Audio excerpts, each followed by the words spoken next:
born 3 months early, weighing less than 2 pounds each. We met the Rochford twins, Samantha and Caitlin, back in 2004 in their first home, the intensive care nursery at the Children's Hospital at Dartmouth-Hitchcock, or CHAD. That was a little tough. When Samantha first came out, she was so tiny. It was pretty incredible. So it was very scary. You live day to day, but sometimes it's hour to hour. Though identical, the twins face different complications, some requiring surgery. So you never knew what to expect. You just had to hope that they were going to be prepared for it and they were going to be able to work us through it. And they did. When you're 26 weeks, your risk of not making it or having long-term problems is very real. Fortunately, they're really doing well.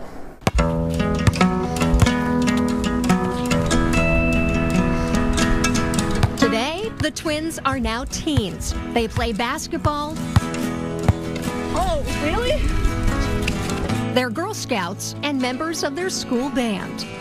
They've come a long way.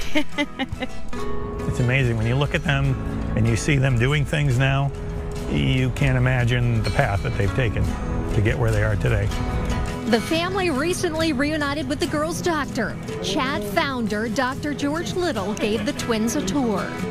You were very, very small when you were born. You're about as young as babies are and survive. It brought back a whole lot of memories of him explaining. It was, you know, kind of scary when your daughters are clinging to life and not knowing if they're going to make it in the next hour. It's not only something that's here to take care of children, it's here to train people to be doctors and nurses and respiratory therapists and social workers and that sort of thing. It's also here to have a faculty which advocates for children. They were tending to the babies, but they were also tending to the parents, and it's just phenomenal care here. I feel very lucky to have them. Yeah, I feel lucky that we were there instead of somewhere else, because I don't know if it would have been the same turnout.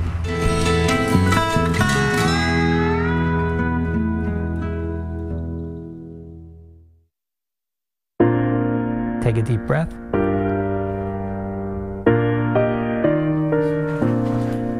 Avery Forrestall is a 2-time cancer survivor.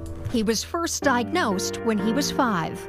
I fought from when I was age 5 till when I was age 8. It was about 4 years. Then I had about a year and a half off, and then I was re-diagnosed at age 9 and fought that until I was 12. And so now I'm 15, so it's been about 3 years now that I've been cancer-free. Basically, CHAD is the only place in New Hampshire that treats children with cancer. During his treatment, Avery had more than 100 surgeries. Most of my life has been actually spent here. Lots of people call this their home away from home. My actual home was my home away from home. CHAD is the only place in New Hampshire where clinical trials are available. Not only are we curing more patients than we did 25 years ago, but we're doing it with less damage to the rest of their system than we used to do. A wrestling fanatic, Avery insisted his chemo not interrupt watching WWE.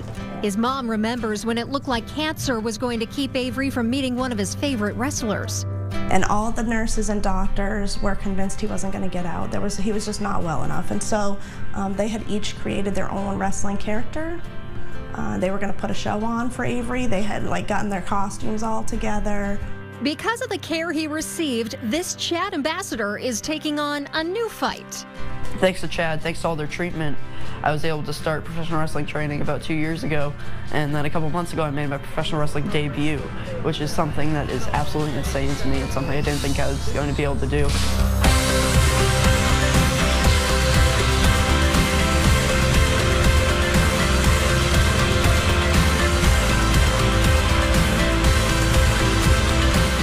A-Game Avery Forrestall. This is my merchandise right here, Game On.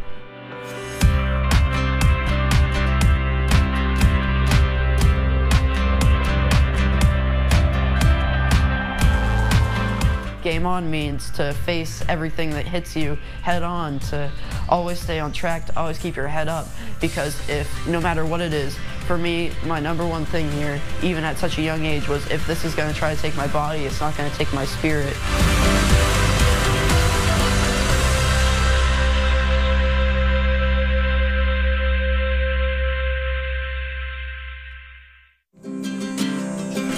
Okay,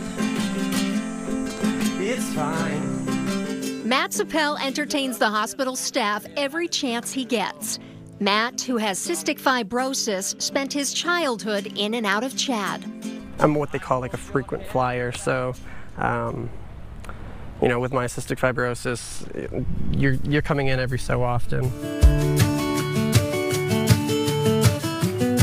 When he first came to CHAD, Matt was considered failure to thrive. My CF team here at CHAD, they had to staple a piece of paper to the bottom of what was the normal growth chart and then continue the graph just to show me how far off the graph I was. And my doctor said, well, I don't have a patient that's failure to thrive. That's not going to happen on my watch. Hi, I'm Matt. I'm going to be showing you the pediatric inpatient unit here at CHAD. Matt did a video tour of the hospital for incoming patients. As a CHAD ambassador, he always wanted kids to know that it wasn't a scary place.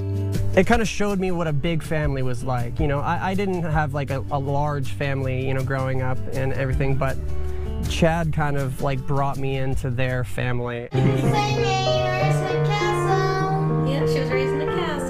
Today, CHAD is treating more chronically ill kids than ever before and offering specialized care in about a dozen locations. But even beyond that, beyond the clinical walls, we reach out with obesity prevention work, our Safe Kids Injury Prevention Program, and other advocacy projects to help kids who I hope will never set foot in a CHAD facility because they won't be sick. But should a child need CHAD's care, those who know it well say they're in good hands. It's a terrific place. They are a terrific team. They work together up here, the staff, and they definitely perform miracles.